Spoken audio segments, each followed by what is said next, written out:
안녕하세요. 고스타트 스텝 RK입니다. 오늘의 주제는 수익을 내려면 어떻게 해야 할까인데요. 현재 시장에 나와 있는 전략과 기법들이 굉장히 많죠.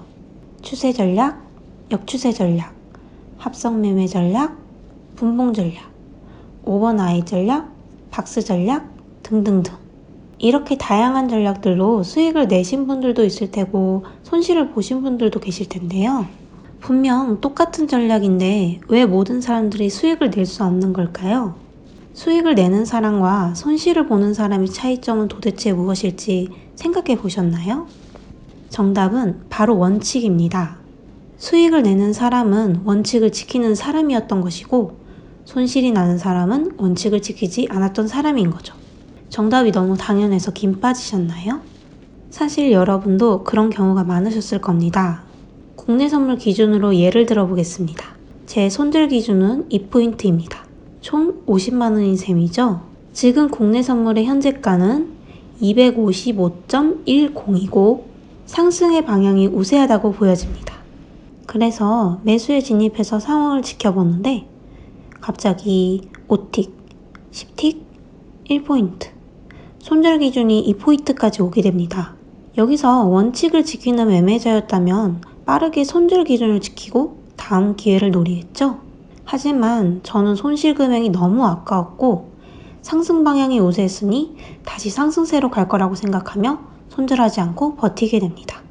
그러나 포인트는 3포인트, 5포인트, 10포인트까지 내려가고 결국 로스트컷을 당하거나 큰 손실 금액으로 어쩔 수 없이 청산하게 되겠죠. 이런 매매가 지속된다면 과연 제 계좌는 어떻게 될까요? 많은 투자자분들이 말씀하시는 것처럼 깡통을 차게 되겠죠? 물론 이런 경우에 추가 진입, 이른바 물타기를 해서 성공하는 경우도 있습니다. 그러나 결국에 한번 크게 물리게 되면 그동안에 얻었던 수익과 원금이 모두 날아가는 현상을 보실 수 있게 되실 겁니다. 그래서 저는 원칙을 지키는 것이 곧 수익을 낼 수 있다고 생각하는데요. 그렇다면 우리는 어떤 원칙을 지켜야 할까요? 저는 총 3가지 원칙을 지키시라고 말씀드리고 싶습니다. 첫 번째는 진입 원칙입니다. 다들 본인만의 진입하시는 기준이 있으시겠죠? 예를 들자면 가격이 많이 올라갔으니 이제 곧 떨어질 것을 예상해서 매도 포지션을 잡으시는 분들도 계실 테고 경제지표에 가격 변동이 올 만한 중요한 일정이 표시되어 있다거나 또는 최근 한일 미중의 무역 논란처럼 국가의 이슈 사건들로 인하여 선물 옵션 시장에도 큰 파장이 올 것이라는 예측을 통해 매매 포지션을 잡으시는 분들도 계실 테고요. 상황과 종류는 여러 가지겠죠? 이렇게 타당한 근거를 통해서 추세를 예측하고 정확한 진입 타이밍을 잡아보셔야 하는데 본인만의 진입 원칙을 지키지 않아서 손실을 보는 투자자분들이 굉장히 많다는 거죠.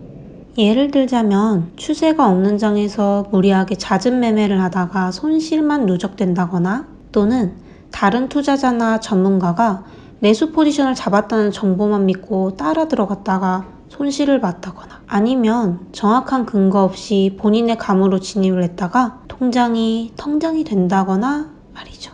그래서 이런 상황들이 벌어지지 않기 위해서는 진입 원칙을 지키는 게 굉장히 중요합니다. 속담 중에 첫 단추를 잘 깨어야 한다는 말이 있는 것처럼 출발 지점을 잘 선정하는 것이 곧 수익이 나는 방향이니 꼭 진입 원칙을 지키시는 투자자가 되셨으면 합니다. 두 번째는 손절 원칙입니다. 진입의 원칙을 잘 지키셨다면 이제 손절의 원칙을 대비해두고 계셔야 할 때입니다. 항상 수익이 나면 좋겠지만 아무도 시장을 100% 예측할 수는 없기에 손실이 나는 경우도 발생하고는 합니다. 그래서 투자자라면 항상 최악의 경우에 대비해 감당할 수 있는 손질의 기준은 꼭 만들어 놓고 계셔야 합니다.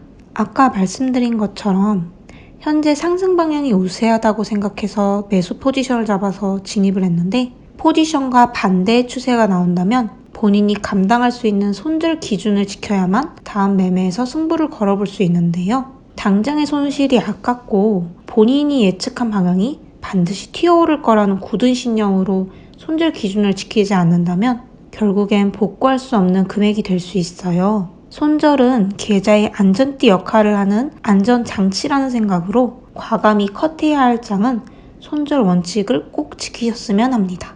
정 어려우시다면 MIT, 즉 예약매매나 자동손절 같은 프로그램으로 기준을 꼭 지켜보시길 바라겠습니다.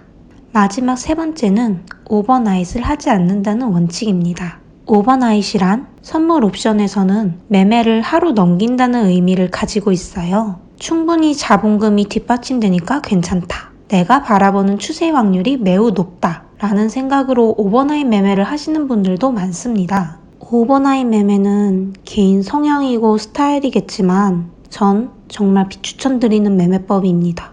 높은 승률이랑 고수익이 예상된다 하더라도 한 번의 실수로 망가지는 게 오버나잇 매매예요. 내가 컨트롤하기 힘든 리스크를 안고 가기 때문인데요. 게다가 이 경우엔 다음 매매가 심리적으로 매우 불안정해지게 돼서 더 문제입니다. 본전을 찾아야 한다. 더 이상 손실은 안 된다. 수익으로 마무리돼야 한다. 이렇게 많은 생각들로 인해서 결국 뇌동매매가 되어버리면 복구하기가 상당히 힘들어집니다. 그래서 전 기본적으로 몇 개의 거래를 하시더라도 그날 모두 마무리를 지으시고 다음 시장을 기다리는 것이 계좌도 본인도 지킬 수 있는 방법이라고 생각합니다. 지금까지 투자자분들이 수익을 내시기 위해서 지켜야 할 3가지 원칙에 대해서 설명드렸습니다. 구독을 눌러두시면 실시간으로 정보를 받아보실 수 있으니 참고해주세요. 다음 시간에도 투자자분들에게 도움되는 내용으로 찾아뵙도록 하겠습니다. 모두들 성투하는 하루 되세요.